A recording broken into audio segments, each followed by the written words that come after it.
right, welcome back to another episode of D2D Success Stories. Here today with Jason Walton. Welcome, man. Thanks, Levi. It's really good to be here with you today. Yeah, absolutely. So if I could, I'm just going to intro you a little bit, and then we'll kind of go into your story. So founder and CEO of Moxie. Yes. We were talking before the pod started, around 40 locations, and I think you said 26 states. Is that right? That sounds right. Okay. Yeah. Probably hard to keep track of at a certain point. And current candidate for U.S. Senate. Yes. Yep. I threw my hat in the race. Love it. Love it. So we'll get to all of that in time. I like to kind of start with a little intro of where we're going, just so people know who we're talking to. But if we could, let's go back to the beginning. You don't have to give like too much about it, but maybe a minute or two on growing up, where you're from, college, and getting into early career. Sure. I was raised early years in Monticello, Utah, where I'm fifth generation. So my father, my grandfather, my great grandfather, and my great great grandfather is one of the 6 founding families. Love it. When I reached about the teenage years, I bounced around between California and Texas, went to BYU, met my wife there, went on an LDS mission to Macon, Georgia. So it took in Georgia, Alabama, a little bit of South Carolina. Yeah. And then came back to BYU, where I got a degree. I earned a degree in accounting. Okay. And so did my wife. My wife actually earned her master's in tax accounting, and I did a bachelor's in accounting. Yeah. So I really thought I wanted to go to get a master's of business administration degree. Mm-hmm. I did not self-actualize as an entrepreneur. Yeah. But I did not have a parental scholarship, right, and so or a grandparent scholarship. So right. So I started selling pest control door to door way back in the early days. Yeah, so when is this roughly? 1993. Okay.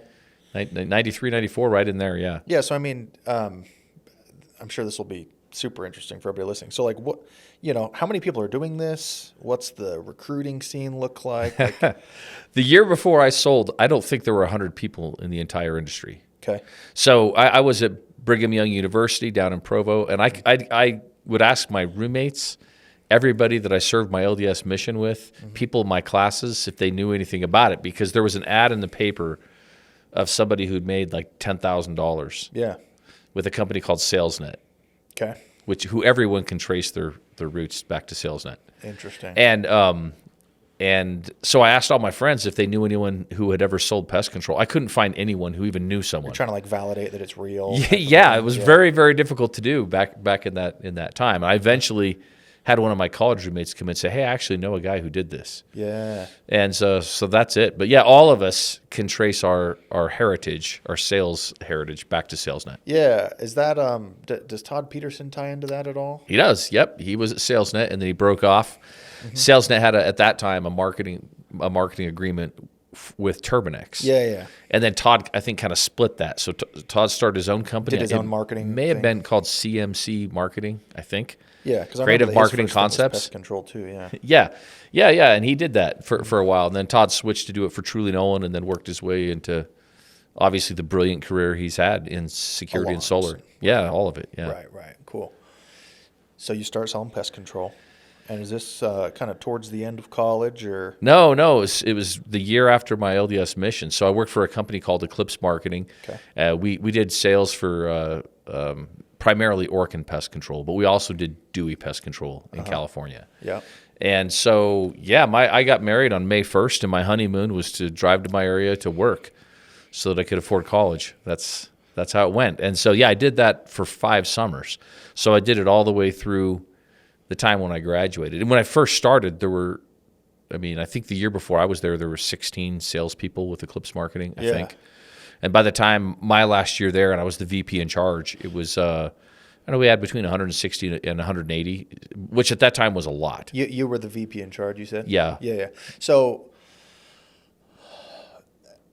a couple episodes ago, I was talking to a guy who's pretty senior in the pest control industry as well, but, he's been around since, say, mid-2000s. We were kind of reminiscing on how your parents or even just your friends would kind of act like you were crazy going to sell door to door back then. Yeah. You still get that now, but maybe it's become a little more accepted. How was it in the 90s? Was it even more of a crazy idea to people, or? Oh yeah, it was much more crazy of an idea. It was a hard sell Yeah. to try to recruit people to do it in the beginning. Yeah. We were fortunate. We found a lot of success, like the techniques we were using and the work ethic and the way we set things up in a smart way worked. So I think we enjoyed as much or more success than anyone that was doing pest control, at least for the ways I would define it. Yeah. And then recruiting became easier. Right. Yeah. Right. So you said you started around 95. 93, I think, was my first. I think 93 is my first summer, I think. And there's, It's 31 years. Yeah. Yeah. That's a while. Yeah, it's been a minute. I was 1 years old.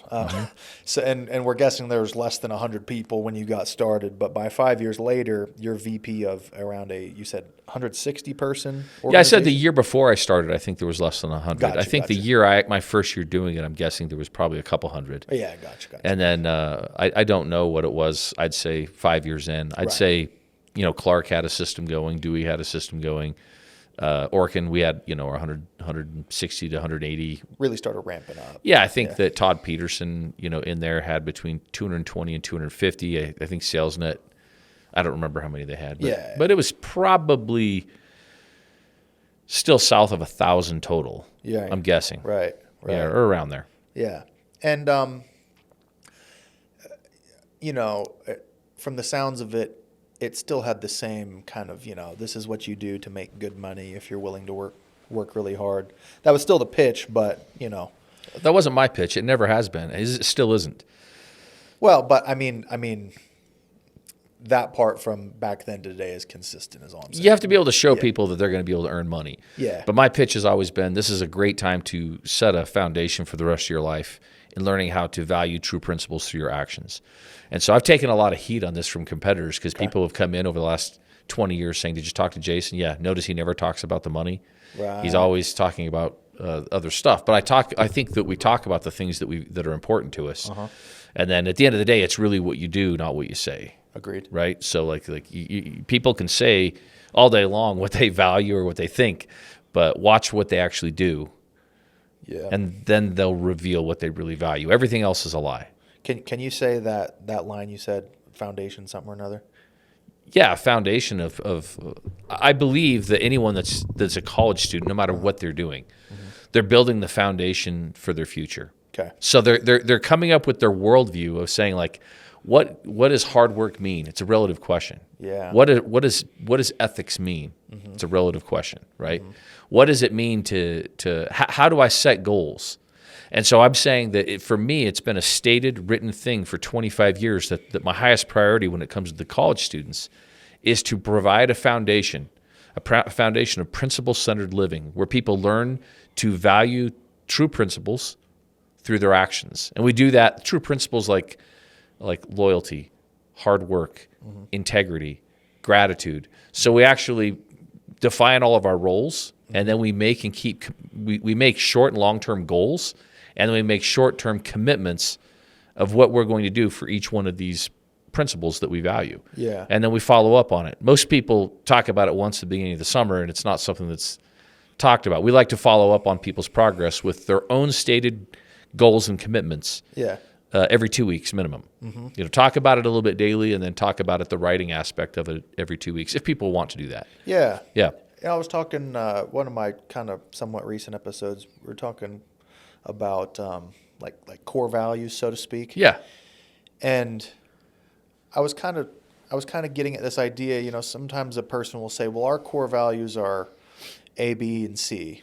They're all good things, but it turns out that later on you're actually living X, Y, and Z. Right. And it's funny because if X, Y, and Z are bad, then obviously this doesn't work. But let's say X, Y, and Z are actually good things too. It's just like, maybe your branding was we're going to be the hardest working company, and it turns out you're actually the most family friendly company. Or something. Right, sure. Yeah, so it's like to what extent do you decide beforehand what your values are versus do you just kind of sit down one day and say, what do we actually do? Seems like these are our values, Well, you're asking a deep question of a company that's existed for, a long time. Yeah. So, 25 years. So that there should be and has been a natural evolution of what your core values are, not just the core values, but also what your mission statement is. And then we have other things called team talents, and the team talents tie up to our core values.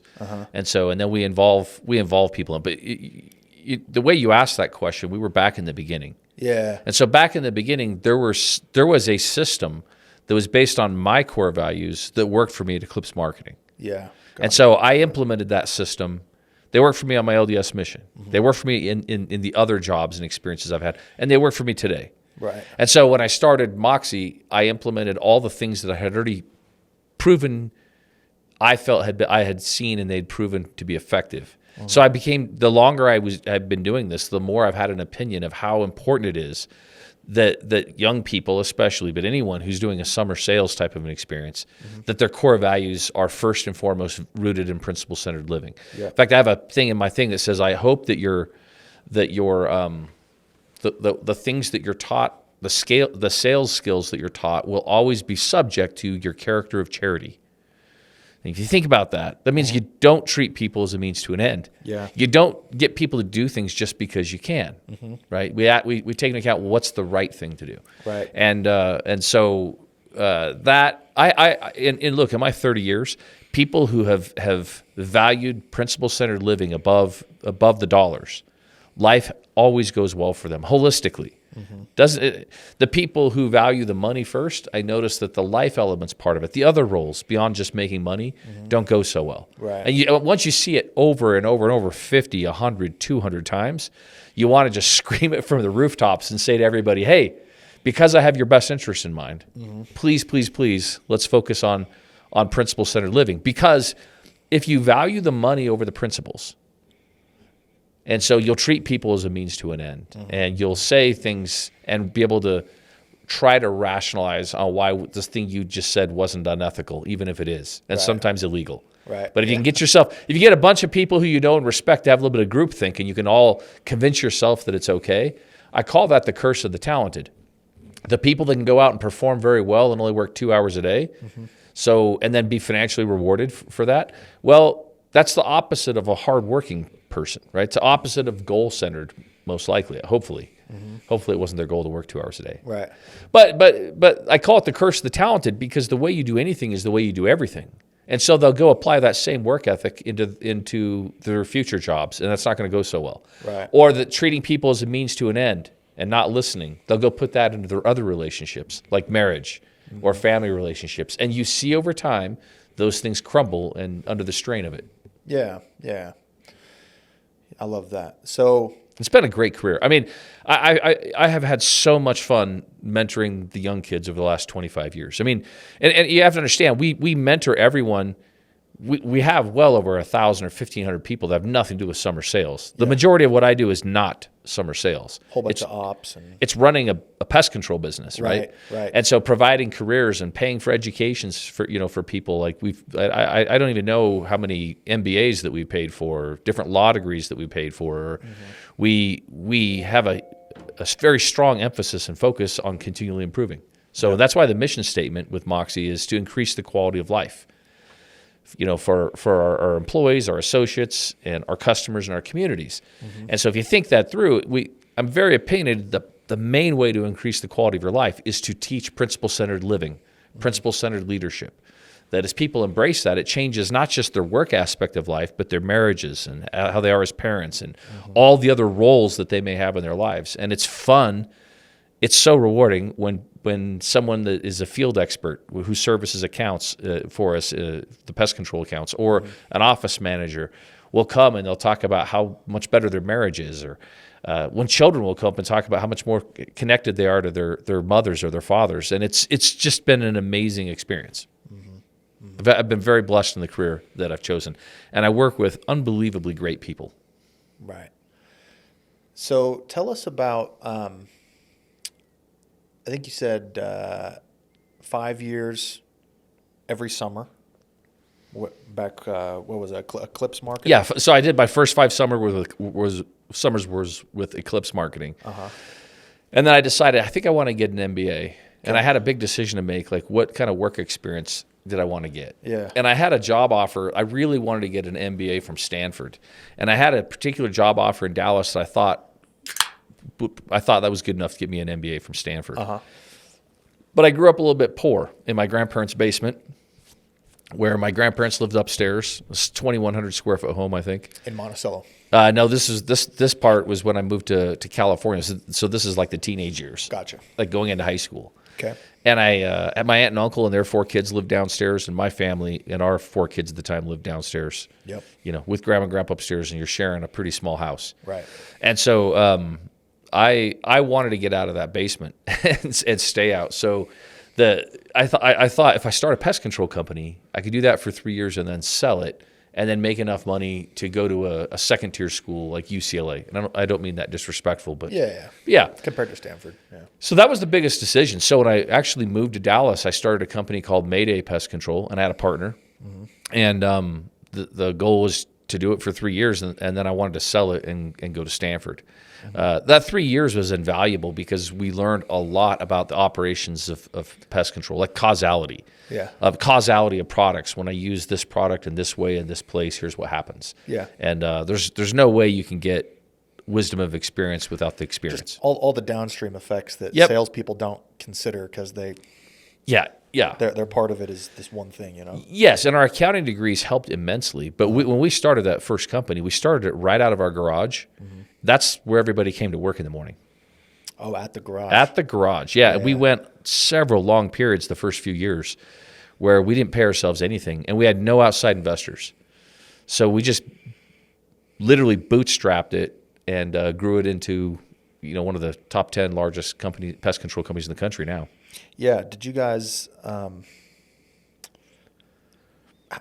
do you manage the financial part of that bootstrapping it? Like, did you guys do a lot of the selling?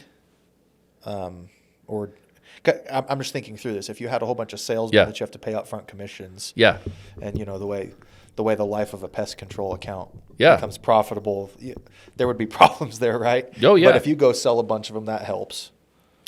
Yeah. So between my partner and I, at the beginning, we sold a bunch of them ourselves, and we're still servicing, and we're implementing all the other systems and processes. You go sell them, you don't take any money, but you service them. So, well, there's different times in a company's growth where you can't pay yourselves. It's not just the beginning. It's a function of what your retention is and how much you're growing, and then what the costs of that growth are. Mm-hmm. And so, there's been multiple times, even after we were multi-millions, that we weren't able to pay ourselves because of the choice we were making to invest back in the company. Right. So that's happened a lot. Yeah. But in the beginning, how about if I say it this way? The role of an entrepreneur is always to replace himself or herself. Mm-hmm. So if at the beginning you're servicing accounts, you need to hire someone who can service accounts. Mm-hmm. If you're also taking the calls, you need to hire someone that takes the calls, right?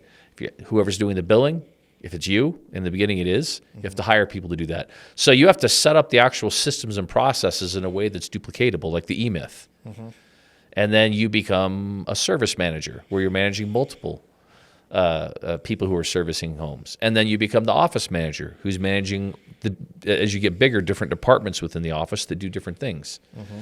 And then as you get bigger, then you need a branch manager. And then you need, you start getting involved in other technologies that maybe you're outsourcing, maybe you're bringing in-house, like marketing, digital and print, and anything else you can think of. So when you go to another location, well, that's really hard. Most people don't realize how hard it is to go from one location to two. That's the big move, right? How much money and of your time it takes up for little or no added increase. Mm-hmm. So it depends how well the performance is at the first location. Yep. So if you can't attract the right people, you don't have the right systems and processes with the right follow-up in place, then it will fail, and many do. Mm-hmm. So when you get to 3 locations, well, then you as the owner, theoretically, you're the regional manager now, or you create that job description, and you have to perfectly create the job description of the branch manager and everyone in all of their different stewardships, and create what the follow-up process is. What is their career path? What is everything? And so it's a fascinating. It's been so fun, but then you start doing that now where we're dealing with 3,000-4,000 different people. And it's a brain teaser. It's so much fun. It's a beast. It is, but it's great. It's the American dream, right? To go help, because for the last 15 years, I've helped at least 200 people start their own companies. And I think I'm being gentle. I know I've helped at least 200 people become millionaires. And I'm proud of that. It's just that not all the millionaires do I think did it right, meaning they're not necessarily founded in principle-centered living. Right.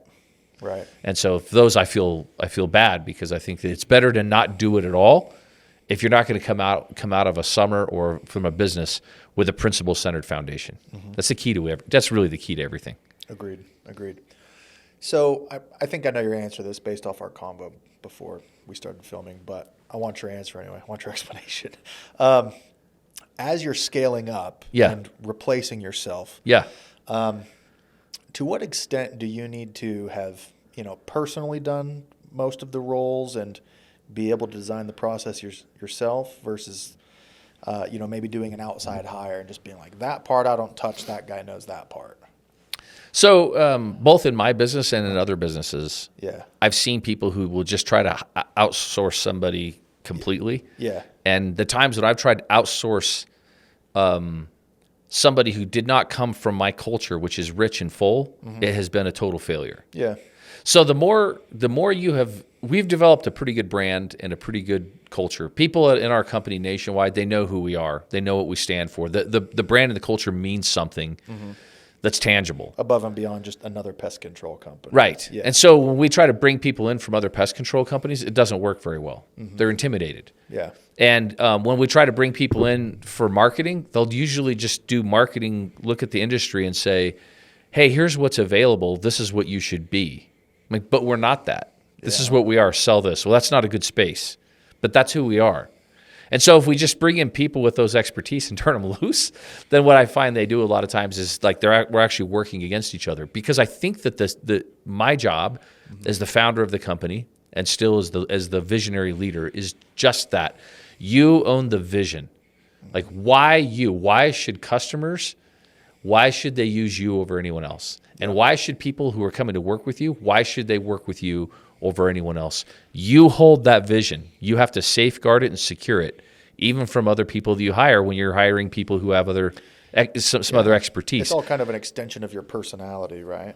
I think it's an extension of your values. I mean, like literally, it's a value extension. It's much more than personality, because we have different personalities for different jobs. And so it's really that we're committed to a particular brand and culture and set of values at a deep level. I mean, it's with us, it's not just lip service. Everyone in our company gets a team talent or a core value score every month from multiple people, and you can't advance if you're not doing well. So we are trying to weed people out in the interview process who we think won't fit. And so that's what I'm saying. So the question you asked earlier was, what's it like bringing other people in? We've had better experience paying for people to get their MBAs and paying for people to get advanced degrees and home growing people. So people who we already know that are on brand and they love the culture and they love their career and they want to see through it, then we invest in them. We're constantly doing it. Constantly. Love it. So let me just ask the cynical question for fun. Sure. When people do the values score, to what extent do you think they just give everybody a good score versus like our super candid and honest? It's really hard to do that because of how sophisticated the scoring is. So you're basically giving people core value scores, but the team talents, and there's more of them, roll up to the core values. So you're saying, I'm giving this person a lower team talent score. You have to justify why you did that. You can't just make it up. So you're going off of the reports, the actual quantifiable numbers, the field reports where people were being observed and evaluated. So you can't make it up. And if you do, you won't last very long, because the people doing evaluations, there's multiple people evaluating everyone. It's not one evaluation for you. If you're in one of the branches, you're getting 2 or 3 a month. And so the people have to explain themselves to the other 2 or 3 evaluators. And if you're not good at evaluating, well, then you that's part of your evaluation. That's itself a skill. Yeah, exactly. Yeah, right. That's one of your main jobs, is developing people, right? Love it. Yeah, no, it's a blast. It's so much fun. So 3 years. Tell me the name of that first pest company again. Mayday. 3 years with Mayday. Mayday's May 1st, and that's my anniversary. Okay, love it. And then how does that kind of wind down, or? I sold it to my partner. Okay.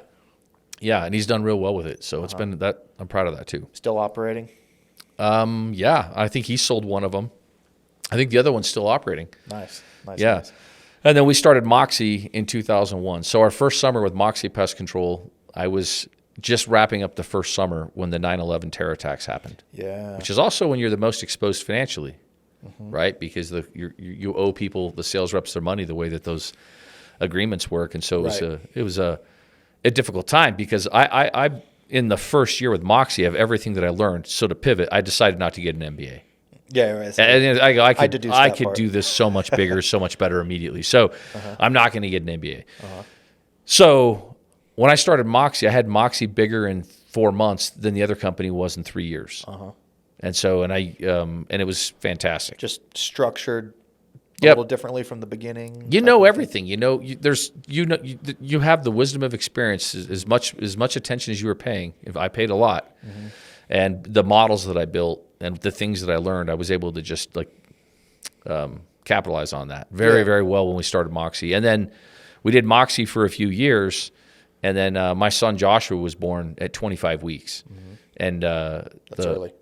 Yeah, so he had massive injuries. He had all of his, the people in the NICU where he was in Dallas were telling us to take him off life support. Oh, wow. Unanimously. Right. And then when we did not do that, they said the level of therapy he'll need, which we don't even know how helpful that will be. We'll take. You should give him 8 to 12 hours a day for 3 years. Wow. And so that's when we actually sold the customer base of Moxie to Terminex and took care of our son. So that's back when some of the main executives of Aptiv and other companies worked for us. And then I started my first shared ownership model, which included some people. And then we took care of our son. I didn't know that I was getting back into pest control, but we'd done well enough even at that point. This was in 2004, 5, 6, where I don't know what we sold everything for, everything together, $15 million. So it was, and we owned all of it. So it was, we weren't thinking, how are we going to? It was good money. How are we going to break bread, right? Yeah.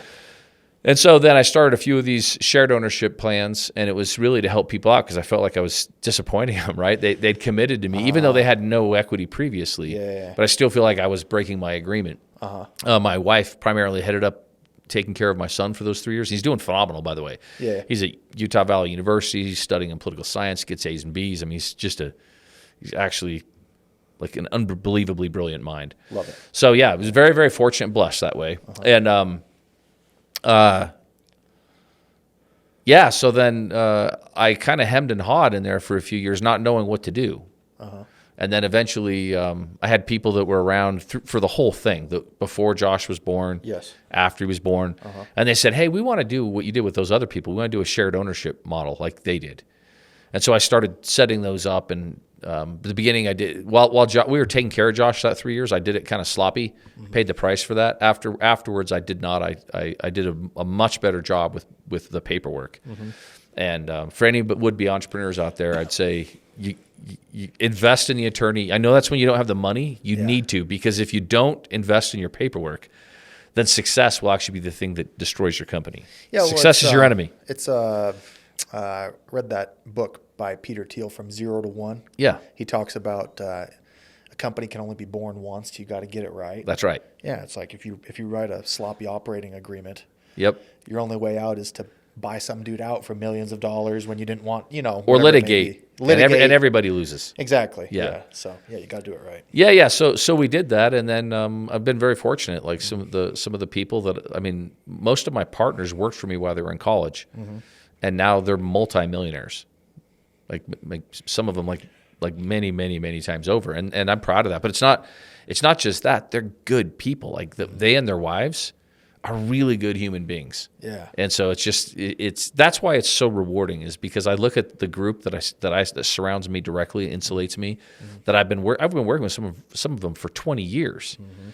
And there's just a richness that comes from a relationship of going through really hard things together, and doing things differently than how the rest of the industry was doing things. At least my view of the door-to-door industry is I've seen things that have been, in my opinion, I'm speaking of pest control, like criminal. I think there's people who belong in prison. Yeah. And so, so it's just been difficult to fight against when other people were doing it one way, and we were getting immense pressure, sometimes threats, to do things I thought were unethical or criminal. And then we chose not to do it through really hard times. And always relied on our mantra of principle-centered leadership and principle-centered living, and it's been an unbelievably rewarding career and a great industry. Yeah, I mean, it all comes out in the wash, right? Like you were talking about earlier. It's I suppose you can do the wrong thing, maybe make a little more money in the short term, but in the longer term, how does that come back to you, right? Well, it's who you are, right? We don't get there's something in us that changes when we make decisions. There's always a consequence. Mm-hmm. And a lot of times we can't, in our immaturity sometimes, we can't see the consequence beyond money. Right. But there's a consequence of soul. Mm-hmm. There's a consequence of what our actual moral center is. Mm-hmm. And whoever that is, when we become something less that's not principle-centered living, it's a curse to our spouse, it's a curse to our children, it's a curse to our parents, mm-hmm. It's a curse to our posterity. And so for all of us, there's none of us who are perfect. So it's by focusing and making these principle-centered living your highest priority. That means if it's your highest priority, that means you're talking about it a lot, you're making and setting commitments, you have goals, you're involving other people, and that's the thing that you're working on. And you define failure is actually making a lot of money and violating those true principles. That is the greatest failure because you were rewarded. You were rewarded for having a low character. You know, this is a really kind of random connection, but I do think it relates to what you're talking about. I was listening to this thing about the Holocaust the other day, right? Yeah. And I don't even remember who said this. I'll probably butcher it. But basically they were saying, you know, the guards in, say, a concentration camp, they didn't wake up one day capable of doing the things they did.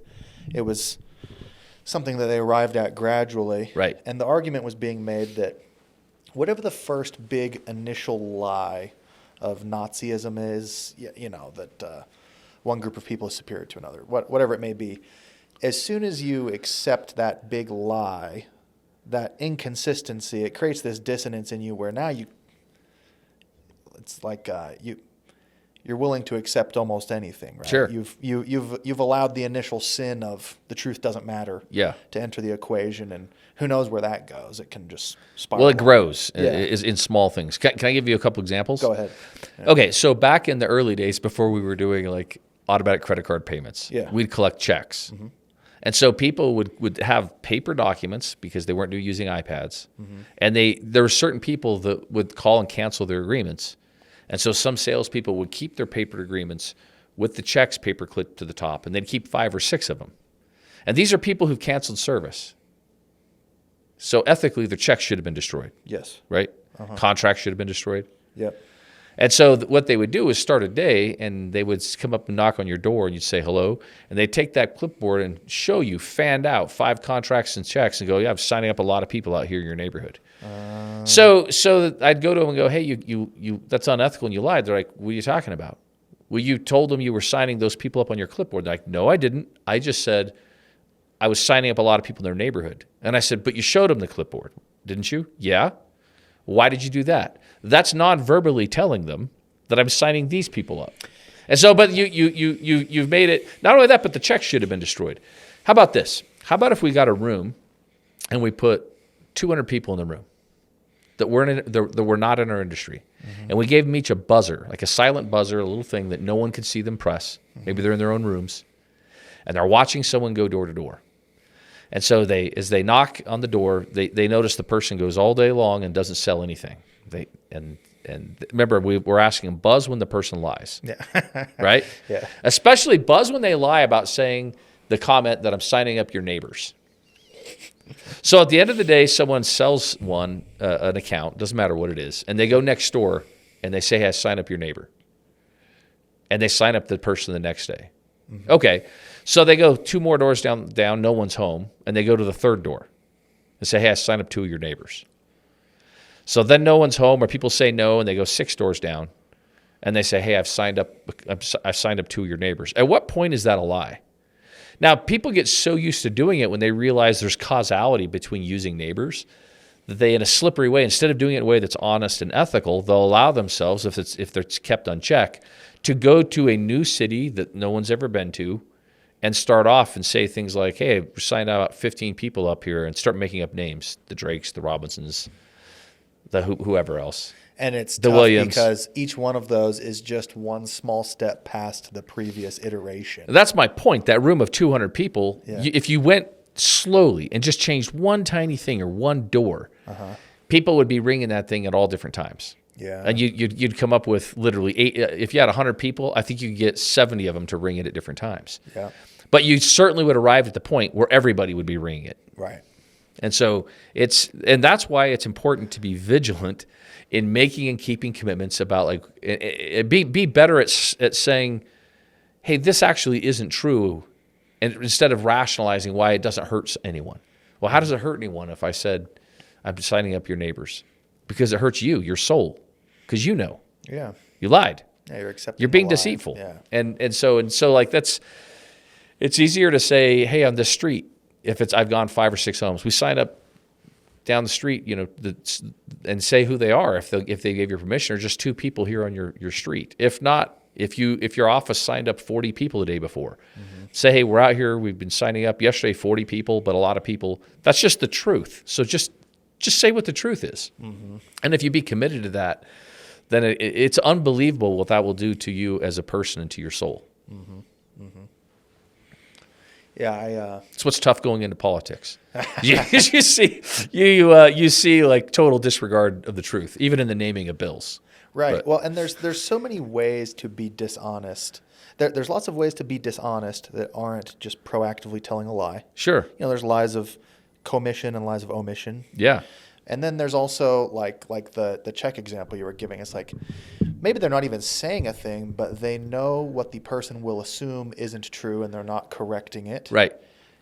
And then, But they're saying it non-verbally on purpose. Exactly. There's an intent to deceive. Why are you showing them those contracts and checks? There's a reason why you're doing it. yeah, Yeah. it's tough. Because you are saying something. Yeah. So just own it. Love that. Yeah, I think a lot of us need to interpret these things more broadly, and there's lots of ways to steal that aren't just burglary or theft. Sure. That's another one. Yeah, well said. Great. So you kind of mentally re-engaged, you could say, after your son's a little more well and all that type of stuff. Yeah, when he was about 4 or 5, Yeah. I started mentoring some people who are my core partners now, who had started.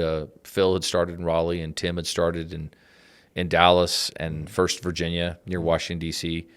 And then John Clark started in Salt Lake, Austin Clark started in Phoenix, and those are kind of the core that I had at the time. Senior guys, yeah. Yeah, and then we started just scaling, and a few others added, and a couple did it, didn't do so well. Other people bought them out. Right. So that's how we do it in our organization now. And we don't like to sell to a third-party person. If one person is not able to get the system going, then one of the other partners takes over. So And I have the right to do that in the operating agreement.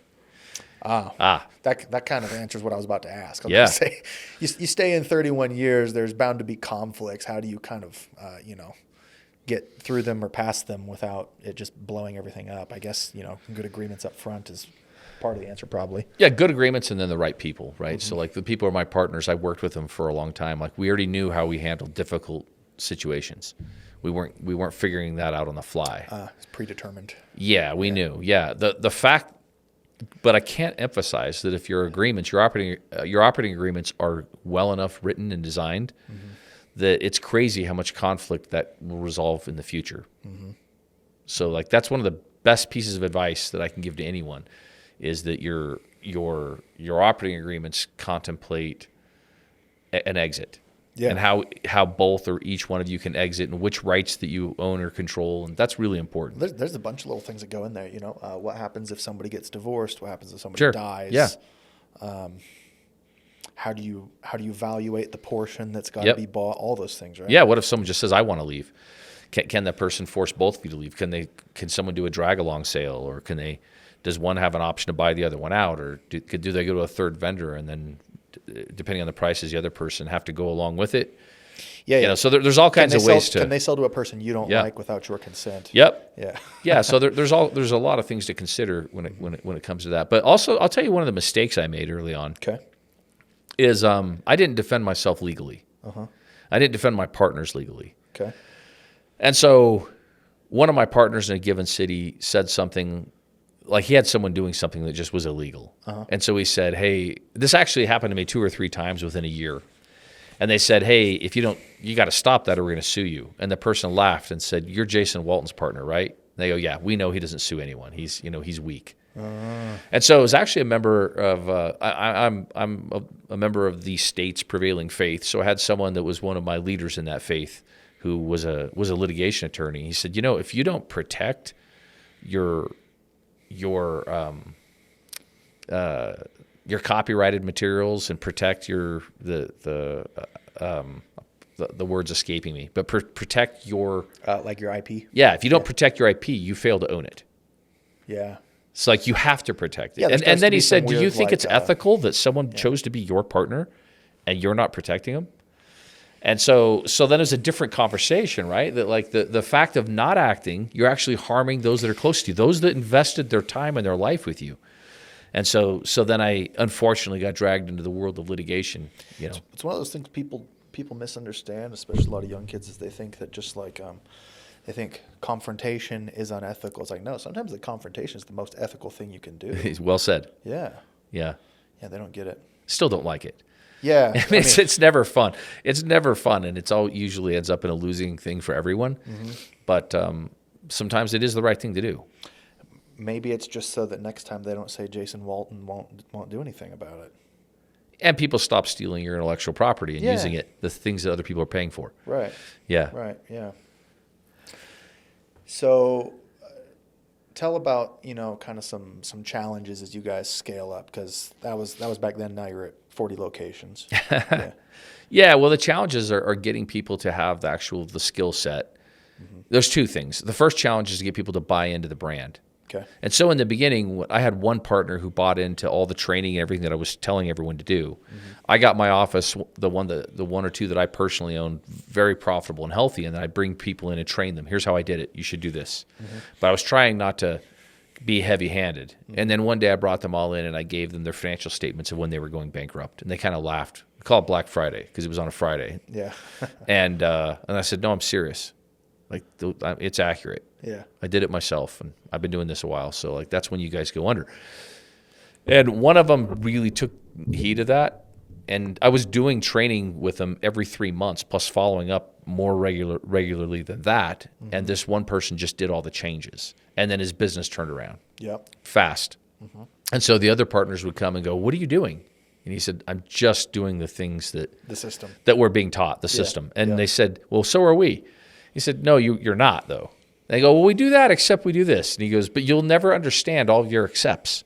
There's reasons for these things that are all proven. And every time you say accept to us that have done it, like, we know that won't work. So just do it the way it was written and the way we were trained, and then you can have the wisdom of experience to criticize it. But until you've gone and done it, you won't know the wisdom of why. You won't understand how causality works. Yep. And so that one person motivated the others, and then everybody, has done a great job. We run. I'm so proud of my partners. They run amazing businesses all over the country. Let me tell you something that I've experienced too, because we run our business pretty similar. There's a very tight system. We do it the one way. We expect everybody to follow it.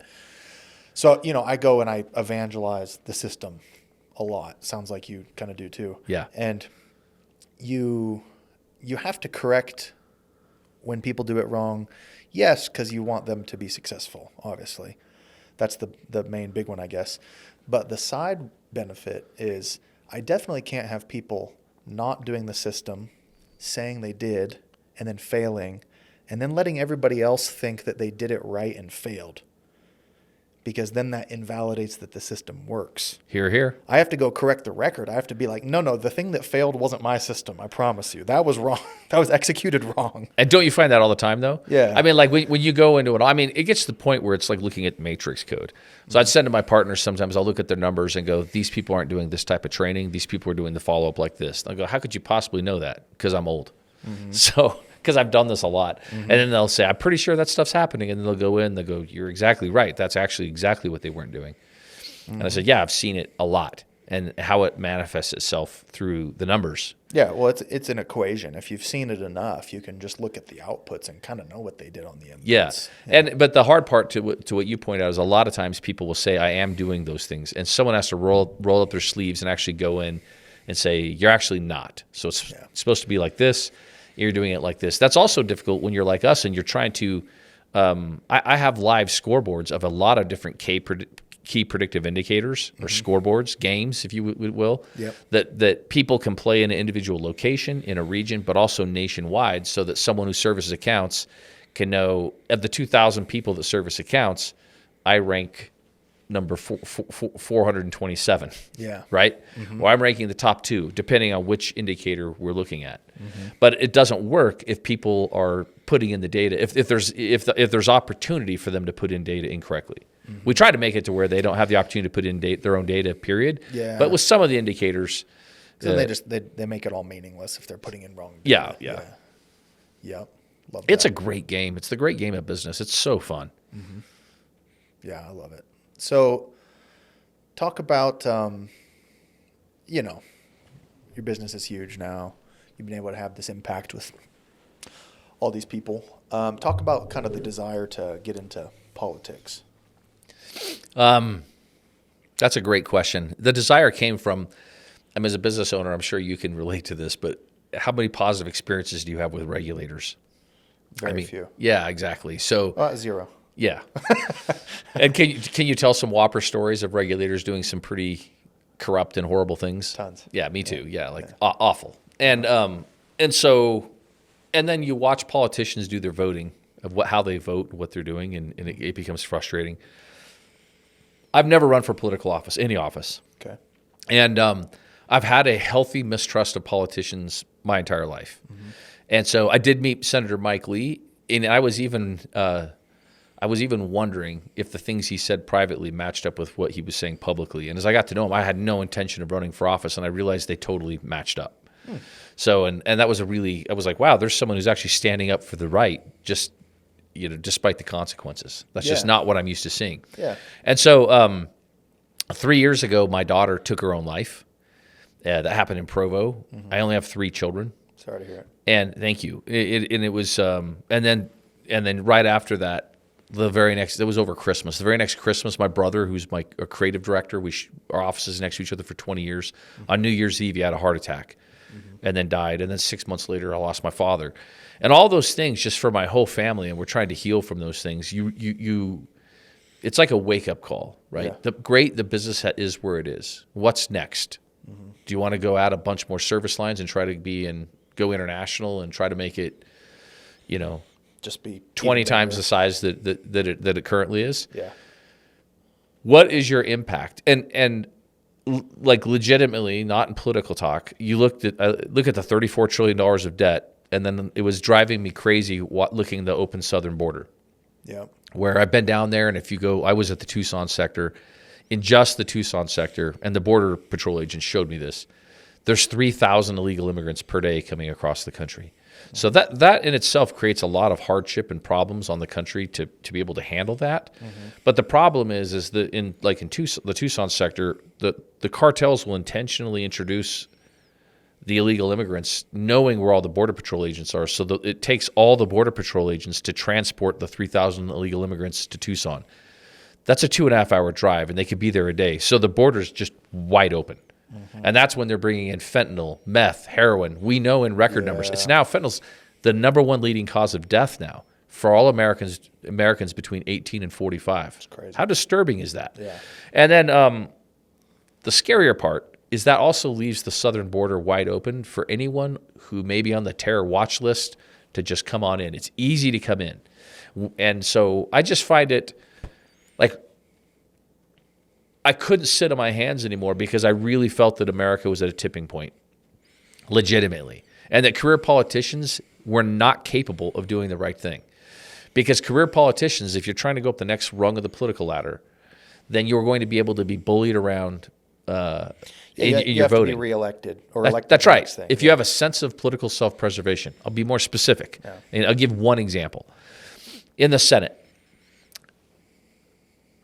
so in each house of, let's say the House of Representatives, there's a minority party and a majority party. In the Senate, there's a minority party and a majority party. And the leader, whether it's the minority leader or the majority leader, controls something called a leader fund. It's just hundreds of millions of dollars that leader gets to use however they want in elections. Yeah. So, and I've said this a lot before, so like Senator Cruz and Senator Ted Cruz and Senator Mike Lee told me that Mitch McConnell once held a meeting where he had all Republican senators come together, so 50, give or take a couple, depending on the year, and said, hey, there's a bill. It's a great bill. I hope you vote on it next week. By the way, the leader fund's up to $500 million. It's just a threat. So when he gives you the bill at 11 o'clock at night and expects you to vote on it, Americans say, hey, that doesn't seem right. I used to think, you know what? They probably really have a version of the bill. They're just not telling us. But since I've been running, and I've been physically with Senator Lee when he got one of those bills after 11 o'clock at night, and he had to go read it till 1 or 2 in the morning. It's not a joke. They're saying it's really just Schumer and McConnell, the majority leader Schumer and the minority leader McConnell, passing whatever legislation they want and then just threatening the other senators to go along with it. That's a level of tyranny that all Americans should be discussing, right? Everyone should be. Well, yeah, it's just so much of the business gets done with these enormous bills, and your options are like shut down the government, be some kind of a villain, or just like vote yes on something that's loaded with BS. That's another element. I'm not even talking about that. I'm just talking about the Senate leader fund saying, if you don't vote how we want you to vote, then in your next primary we'll support your whoever's opposing you. We'll and and plus we just won't support you. And so the Democrats will put millions of dollars because they know your seat will be vulnerable, which is exactly what happened to both Ted Cruz and Mike Lee. They voted against Mitch McConnell as Senate leader, and then Mitch McConnell would use that money. And you got to understand that fund comes through. Where does the money come from? It's not the Republican fund. It's the leader fund of the minority party of the Senate or the majority party of the Senate. Yeah. And it comes from what you would think of as deep state. So it's a way that deep state can actively influence. And so if you're not voting how they want you to vote, they literally can threaten your ability to stay in office, especially in the Senate, where there's only 40-something people. Yeah, so I just thought that, like, we need like 15, 20 business people like me. I have a friend named Bernie Moreno who just won the Republican primary in Ohio, and he's challenging the incumbent Democrat. If you get 15 or 20 of us that can't be bullied or pushed around, and all we want to do is just go start voting right. Like, I want a balanced budget amendment. I want us not to go up to $40 and $50 trillion in debt, and I means to use everything in my disposal to stop that from happening. And the Senate seems like the most logical, rational place where I could actually get that done, especially if Donald Trump was elected president. Then it would be much easier. Yeah. And so, like, that's it. It's saying, what's the country going to be in 5 years and in 10 years? If you look back where it was 5 years ago and 10 years ago, it's not good, right? Our enemies are actually winning this one. And I mean, they're going after our Constitution and trying to tell us it's obsolete when it isn't. They're encouraging us to fracture the vertical axis of federalism and the horizontal axis of the separation of powers, which we're doing to our detriment. They are teaching us that capitalism is evil and Marxism is good, infecting us with things like DEI and ESG, which are poison pills to capitalism. They're Marxist ideas. And these, I'm not trying to be divisive. In fact, my message is a message of hope. And it's saying career politicians are always going to go do or say whatever they have to do to be divisive. And I'm saying if you can get people to just come up and do the right thing, just solely because it's the right thing to do, just 15 to 20 senators can make a massive difference for the entire United States of America. So why am I running? I'm running because I'm running to save the United States of America, and the United States needs saving. Yeah, and it's an honor to do it. I've had a great time in the process, and we'll see what happens. Mic drop. If our listeners want to follow along with you on social media, connect with you, donate to your campaign, how can they do all those types of things? Yeah, we need all of these things. Walton for Senate. So it's WALTON Senate. And that's the website.com. It's Instagram. It's my X, former Twitter. It's all the above. And I drop a lot of messages. So to follow me, to comment, to share my posts, and to make donations is the way that you stand with me. It's a way of saying that, like, if you're with me and you've been demoralized a little bit, thinking that there's no hope for the future and that all politicians are liars and can't be trusted, then I want you to know that what the deep state and everyone wants you to think is that you're powerless. And they want you to check out, because the more you check out as a voter, the more they can control everything. And so the only way we can actually save America is the last check on the federal government, which is the individual's voting right. Mm-hmm. So if you don't stand up and share and help me, and one of my opponents gets elected, and they're all career politicians, then that's on the people of Utah, right? Mm-hmm. So it's on all of us. And so I'm willing to go do the things that you wish politicians had been doing all along, and then to stand right up to everybody in Utah and be accountable for everything that I said I was going to do versus what I did. I promise I'd be one of the most accountable senators to the people that the state's ever seen. All right. Well, thanks for coming. Yeah. No, it's a pleasure to be here, Levi. Thanks. Yeah, this is awesome. Yeah, and best wishes with your business. I have so much respect. You guys have had an amazing few years, and it's a little intimidating for you to sit here and talk about scaling to someone like you who's an expert in scaling. So, not like you. Yeah, what you've done is pretty remarkable. So congratulations. Appreciate it.